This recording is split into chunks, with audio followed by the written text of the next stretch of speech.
masikitiko makubwa ni kwamba mitandao imejaa wanawake kuliko wanaume, na sio wanafanya khairi ndani yake, sio ni khairi ndiyo anayoeneza katika mitandao na wanawake hawa, bali ya shari ndiyo mengi.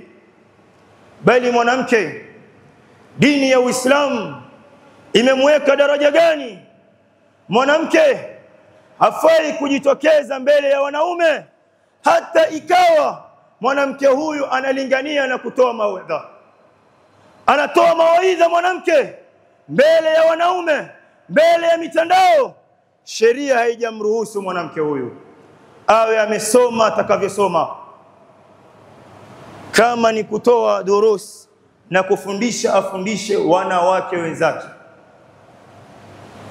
Lakini ahibati fillah, tuko zama za hatari. Kwa nini joto lisiwe kali? Kwa nini hali isiwe ngumu? Kwa nini maisha yasiwe magumu? Kwa nini wasiwe wengi katika adhabu ya Allah subhanahu wa ta'ala wanawake? Bali utakapojitolea kumnasihi mwanamke huyu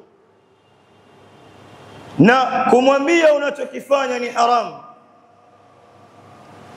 maneno atakayoyatoa ni maneno ya kusikitisha. Wewe ni nani mpaka unijaji? Wewe ndiyo mwenye ufunguo wa pepo, wewe ndiyo utakayenihukumu.